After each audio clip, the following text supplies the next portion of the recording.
அனைவருக்கும் வணக்கம். ராதே கிருஷ்ணா. 2026 ரிஷபராசிக்கான பலன்கள் பார்க்கவிருக்கிறோம். இந்த 2026ல மேஜரான கிரக பயிற்சி அப்படின்னு நம்ம பார்த்தோம் அப்படின்னா குருவினோட பயிற்சி தான். அண்ட் இந்த குருவோட பயிற்சி இருக்கிறதுலேயே அதிகமான நன்மைகள் தரக்கூடிய ராசியில ரிஷபராசியும் ஒண்ணு. கிட்டத்தட்ட 90% நன்மைகள் தான் அப்படின்னு சொல்லிடலாம். கொஞ்சம் ஒர்க் லோட் இருக்கு, அது என்னங்கிறது நம்ம டீட்டெயில்டா பேசுவோம். மற்றபடிக்கு 4ஆம் இடத்தில் கேது, 10ஆம் இடத்தில் ராகு, லாபஸ்தானத்தில் சனி மற்றும் இப்போ 2ஆம் இடத்தில் இருக்கக்கூடிய ரிஷபராசியில் இருக்கக்கூடிய, அதாவது ரிஷபராசிக்கு 2ஆம் இடத்தில் இருக்கக்கூடிய குரு உபஜயஸ்தானமான 3ஆம் இடத்திற்கு செல்ல போகிறார். இதுதான் உங்களுக்கான கிரக பயிற்சி நிலைகள். இதுல என்ன நன்மை தீமைகள் இருக்கு அப்படிங்கறத இன்னைக்கு நம்ம டிஸ்கஸ் பண்ண போறோம். ஒரு வருடத்திற்கு முன்னாடி கடந்த 2024 to 25 பாதி வரைக்குமே அதிகமான ஒர்க் லோட் சுமை இருந்த ஒரு ராசி அப்படின்னு எடுத்தா அது ரிஷப ராசியா தான் இருந்தது. பட் இந்த வருஷம் நீங்க கொஞ்சம் ரிலாக்ஸ் ஆயிருக்கீங்க. அடுத்த வருஷம் நல்லாவே ரிலாக்ஸ்டா இருக்கலாம். கர்மஸ்தானத்தில் இருந்த சனியும் இப்பொழுது லாபஸ்தானத்தில் இருக்கிறார்.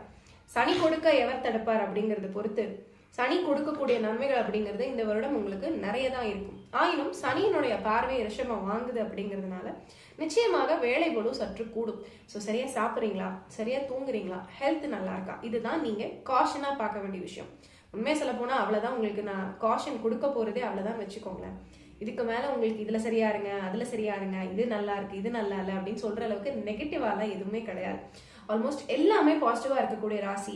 நிறைய விஷயங்கள் ஒன்லி பாசிட்டிவ் தான் இவங்களுக்கு இருக்கு அப்படின்னு சொல்லணும் அப்படின்னா அதுல ரிஷப ராசி ஒரு முக்கியமான ராசியா தான் இந்த வருடம் இருக்கு.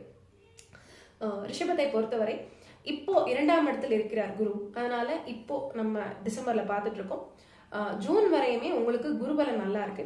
ஸோ திருமணம் கைகூடாதவர்கள் ஜூனுக்கு முன்னாடி திருமணம் நிச்சயிக்கு மட்டுமாவது வைத்துக் கொள்வது என்பது மிக சிறப்பு. ஆக்சுவலி திருமணத்துக்கான காலம் அப்படின்னு எடுத்துக்கலாம். நம்ம இதுவரை வெகு நாட்களாக ஜாதகம் பார்த்து நம்ம முயற்சி பண்ணியும் திருமணம் நடைபெறாதவர்களுக்கு இந்த வருடத்தினுடைய முதல் பாதியிலேயே திருமணம் நடைபெறக்கூடிய யோகம் என்பது இருக்கிறது. 2ஆம் திருமணத்திற்காக பார்த்துட்டு இருக்கவங்களுக்கு நல்ல துணை, நல்ல வாழ்க்கை துணை அமையும். பெண்களாக இருந்தாலும் ஆண்களாக இருந்தாலும் தன்னை விட வயது குறைந்த, இப்போ பெண்களுக்கு நம்ம வயது மூத்த அப்படின்னு பார்ப்போம் பொதுவா. பட் தன்னை விட வயது குறைந்தவர்கள் வரனாக அமையக்கூடிய அமைப்பு அப்படிங்கிறதும் இந்த வருடம் உங்களுக்கு நடக்கக்கூடிய ஒரு விஷயம் இருக்கு. வருடத்தின் முதல் பாதியிலும் சரி, 2ஆம் பாதியிலும் மறு திருமணம் செய்யக்கூடியவர்களுக்கும் இதுவரை பிரிந்திருந்த கணவன் மனைவி ஏதோ ஒரு காரணத்தினால, ஏதோ ஒரு சிக்கல்கள்னால பிரிந்திருக்காங்க அப்படின்னா அதுவுமே இந்த வருடம் பாத்தீங்க அப்படின்னா உங்களுக்கு பாசிட்டிவா மாறி அவர்கள் மீண்டும் இணையக்கூடிய அமைப்பு அப்படிங்கிறது உங்களுக்கு நடக்குமாறு தான் நம்மளுடைய கிரகங்கள் நமக்கு ஹெல்ப்ஃபுல்லா இருக்கு. ஹெல்த் மட்டும் உங்களோடதும் சரி, உங்களுடைய தாய் தந்தையரும் சரி. ஏன்னா 10ஆம் இடத்திற்கு ராகுனுடைய தொடர்பு ஏற்படுவது, 4ஆம் இடத்தில் கேது. இது தாயாரோட ஹெல்த், தன் சுகம் தாயாரோட சுகம் ரெண்டையுமே சற்று பாதிக்கக்கூடிய அமைப்பு தான். உங்களுக்குமே சனி பார்வை இருக்கிறதுனால லாபம் வரும், நல்ல பார்ட்னர்ஸ் கிடைப்பாங்க, தொழில் விருத்தி ஏற்படும். விவசாயிகளுக்கு நல்ல தொழில் விருத்தி. எந்த தொழில் பண்ணிட்டு இருந்தாங்களுமே பர்டிகுலரா குரு சார்ந்த தொழில்கள், பூஜை பொருட்கள் வியாபாரம், விவசாயம், விவசாயத்திலே கரும்பு, மஞ்சள் மற்றும் வாழை இதெல்லாம் பயிர் செய்யக்கூடியவர்களுக்கு, பிளஸ் பாத்தீங்க அப்படின்னா நகை வியாபாரம் செய்யக்கூடியவர்கள், பினான்ஸையே தொழிலா வச்சிருக்காங்க, பேங்கிங் செக்டார்ல வேலை பார்த்துட்டு இருக்கக்கூடியவங்க, அது இன்வெஸ்டார் பேங்கிங் இருக்கலாம், நீங்க நார்மல் பேங்கிங்ல ஒர்க் பண்ணலாம், வாட் எவர் இட் இஸ். படிப்பு சொல்லித்தரக்கூடிய தொழில இருக்காங்க, இன்ஸ்டிடியூஷன்ஸ் வச்சிருக்காங்க.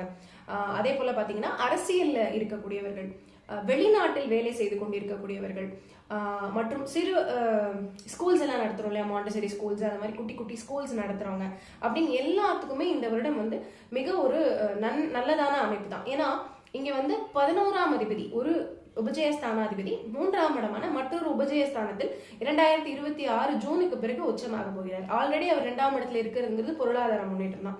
இப்ப நீங்க சில முயற்சிகள் எடுத்துட்டு இருக்கீங்க இல்லையா, அதுவும் இன்னும் பாசிட்டிவா பலிதமாகக்கூடிய அமைப்பு தான் இருக்கும். பெண்களை பொறுத்தவரை மிக மிக ஒரு ஹெல்ப்ஃபுல்லான ஆண்டு. ஆடை ஆபரணங்கள் என்னென்னலாம் ஆசைப்பட்டு இருந்தாங்களோ, நகை அணிகலன்கள், இவ்வளோ தங்க விலை ஏறி போய் எப்படி வாங்குவேன்னு சொல்றீங்க அப்படின்னு என்ன கேட்காதீங்க. இங்க இருக்கிறது நான் சொல்றேன். நிச்சயமாக வாங்கக்கூடிய அனுப்பு. 3ஆம் இடம் அப்படிங்கிறது ஆபரணம், தங்க ஆபரணங்களை குடிக்கும், பாத்திரம் பண்டங்களை குடிக்கும். ஸோ வீட்டுக்கு தேவையான கிச்சன் யூட்டன்சில்ஸ் நிறைய வாங்குறது, இது வரைக்கும் வாங்கணும்னு ஆசைப்பட்ட ஆடம்பர பொருட்கள் வாங்குறது, நகை வாங்குவது, பர்டிகுலரா நெக்லஸ், தோடு, அந்த மாதிரி முகம் கழுத்து சார்ந்து அணியக்கூடிய அணிகலன்கள், மோதிரம் அணிந்து கொள்வது, இது எல்லாமே வாங்கக்கூடிய அமைப்பு அப்படிங்கிறது உங்களுக்கு 2026ல ரிஷப ராசி பெண்களுக்கு அதிகமாக ஏற்படக்கூடிய நன்மையான தன்மை அப்படின்னே சொல்லலாம். பிள்ளைகளுடைய முன்னேற்றமும் சற்று வந்து திருப்திகரமாகவே இருக்கும். ஸோ அதுவும் வந்து பாசிட்டிவான விஷயமா தான் இருக்கு. ஹெல்த் ஒரு விஷயம் கண்டிப்பா கேர்ஃபுல்லா இருக்கணும். இது வரைக்கும் வண்டி வாகனம் பழசு வச்சிருக்கீங்க அப்படின்னா அதை போட்டுட்டு புது வண்டி வாங்கக்கூடிய அமைப்பு வந்து ஏற்படக்கூடிய தன்மையாக இருக்கும். வேலையில் ஒரு புதிய பதவி கிடைக்கும். ஆனா நீங்க எக்ஸ்பெக்ட் பண்ணிட்டு இருந்த பதவிக்கும் இதுக்கும் சற்றே வித்தியாசங்கள் இருக்கும். நீங்க ஒரு கன்ஃபியூஷன்ல தான் அந்த வேலைக்குள்ள போவீங்க. ஆனாலும் அது உங்களுக்கு லாபகரமாக இருக்கும். அரசியல்ல இருப்பவர்களுக்கு நல்ல பதவி உயர்வு, இந்த வருடம் வரக்கூடிய எலெக்ஷன்ல ஜெயிக்கக்கூடிய தன்மை அப்படிங்கிறது எல்லாமே வந்து ரிஷபராசிக்கு ஏற்படக்கூடியதாக இருக்கிறது.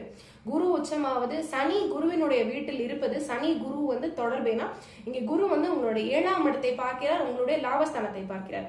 7ஆம் இடம் என்பது சமூகத்தை குறிக்கும். ஸோ சமூகத்திற்கு உதவி செய்யக்கூடிய பணியில் இருக்கக்கூடியவர்கள் எல்லாருமே, இது நான் வந்து பேங்கிங் அண்ட் டீச்சிங் சொல்லும் போது நீங்க கவனிச்சிருந்திருக்கணும். ஆசிரியர் பணியாக இருக்கட்டும், நேரடியாக மக்கள் தொடர்பில் யார் யாரெல்லாம் ஹெல்ப் பண்ணிட்டு இருக்காங்களோ, யார் யாரெல்லாம் வந்து மக்களோடு நேரடி தொடர்பில் இருக்கிறார்களோ அவர்களுக்கு எல்லாருமே இது ஒரு ஜெயமான வருடமாகவே இருக்கும். ஸோ 2026 பொறுத்த வரைக்கும் இவங்களுக்கு மோஸ்ட்லி வந்து பாசிட்டிவான விஷயங்கள் தான். சரி, எதெல்லாம் இவங்க காஷனா இருக்கணும் அப்படின்னு பார்த்தா, திருமணத்தை பொறுத்தவரை ஜூனுக்கு முன்னாடியே முதல் திருமணம் செய்யறவங்க எல்லாருமே திருமணத்தை முடிச்சிடுறது நல்லது. 2ஆம் திருமணம் எதிர்பார்த்துட்டு இருக்கவங்களுக்கு ஜூனுக்கு பிந்தைய அமைப்பில் ஒரு நல்ல வரன் வந்து அமைஞ்சு நல்லபடியாக மனதுக்கு பிடித்தாற் போல் அமைந்து மறு திருமணம் ஏற்பட்டு நல்லா இருப்பீங்க. ஸோ திருமண காரியங்களை பொறுத்த வரைக்கும் இந்த டைம் லைன் கொஞ்சம் ஞாபகம் வச்சுக்கிட்டீங்க அப்படின்னா ரொம்ப நல்லா இருக்கும். இது போக பாத்தீங்க அப்படின்னா பொருளாதாரத்துல வந்து அனாவசிய கடன்களை இப்பொழுது ஏற்படுத்தி கொள்ள வேண்டாம். ஸோ அது வந்து கொஞ்சம் காஷனா பார்த்துக்கோங்க.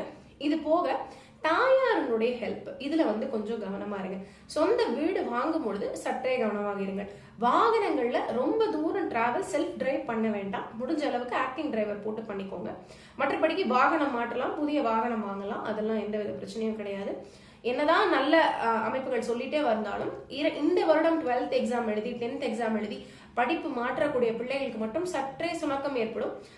இவங்களுக்கு நல்ல கோர்ஸ் தான் கிடைக்கும், ஒரு நல்ல படிப்பு, அதுல அவங்களுக்கு நல்ல பிரைட் ஃபியூச்சர் இருக்கும். பட் அவங்க இவங்க எதிர்பார்த்த கோர்ஸா இருக்காது, அல்லது இவங்க எதிர்பார்த்த இன்ஸ்டிடியூஷனா இருக்காது, வேற ஒரு இடத்துல அமையக்கூடிய தன்மை அப்படிங்கிறது வந்து அவங்களுக்கு ஏற்படும். இது வந்து படிக்கும் பிள்ளைகளுக்கு மட்டும் ஒரு சின்ன ஒரு மைனஸ் அப்படின்னு வந்து நம்ம எடுத்துக்கிற மாதிரி தான் வரும். மற்றபடிக்கு மற்ற எல்லா விஷயங்களுமே ஆல்மோஸ்ட் வந்து பாசிட்டிவ் தான். 95% வந்து மார்க் கொடுக்கலாம். சனியினுடைய பார்வையினால் நிச்சயமாக தூக்கம் கெடும், அதிக வேலை பளு கூடும். அப்படிங்கும் பொழுது நீங்க நல்லா சாப்பிட்றீங்களா, நேரத்துக்கு தூங்குறீங்களா அப்படிங்கிறது உங்க கையில இருக்கு. இது நீங்க வந்து ஒரு காஷனா கண்டிப்பா ஒரு என்ன சொல்றது, ஒரு கான்சியஸோட சாப்பாடு தூக்கம் கரெக்டா மெயின்டைன் பண்ணிக்க வேண்டியது அவசியம்.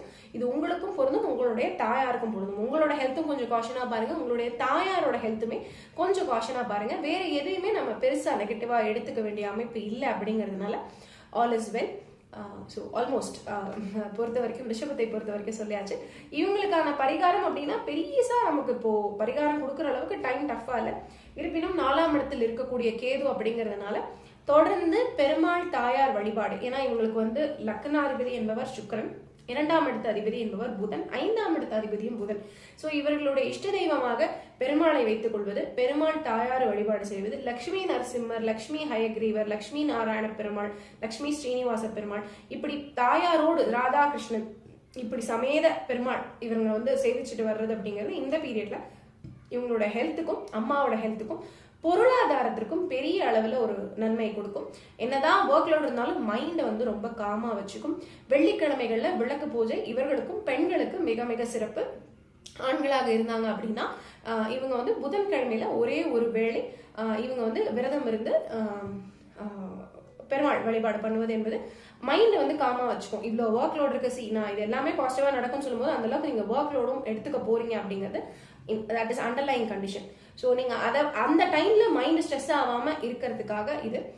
கேது 4ஆம் இடத்துல இருக்க, கேதுவை குறிக்கக்கூடியவர் ஹனுமார் மற்றும் பிள்ளையார். ஸோ இந்த கேது 4ஆம் இடத்துல இருந்து உங்களோட ஹெல்த்துக்கு அம்மாவோட ஹெல்த்துக்கு வண்டி வாகனத்துக்கு எந்தவித கெடுதலும் ஏற்படாமல் இருப்பதுக்கு பிள்ளையார் வழிபாடு, உச்சி பிள்ளையார் கோயிலுக்கு போயிட்டு வருது, அதே போல வந்து ஹனுமார் வழிபாடு செய்வது, பர்டிகுலரா நாமக்கல் ஆஞ்சநேயர் சென்று தரிசித்து வருவது. ஏன்னா சிம்மம் என்பது நாமக்கலை குறிக்கும். நாமக்கல் ஆஞ்சநேயர் மற்றும் அங்கேயே இருக்கக்கூடிய ஃபர்ஸ்ட் நீங்க நரசிம்மர் தரிசனம் பண்ணணும். நாமக்கல் நரசிம்மர் தரிசனம் பண்ணிட்டு ஆஞ்சநேயரும் தரிசனம் பண்ணிட்டு வந்தீங்க அப்படின்னா இந்த வருடம் உங்களுக்கு நெகட்டிவாக எந்த பலன்களும் இருக்காது என்று கூறி மீண்டும் ஒரு காணொலியில் உங்களை சந்திக்கும் வரை உங்களிடமிருந்து விடைபெறுவது உங்களுடைய ராஜலட்சுமி நாராயணன்.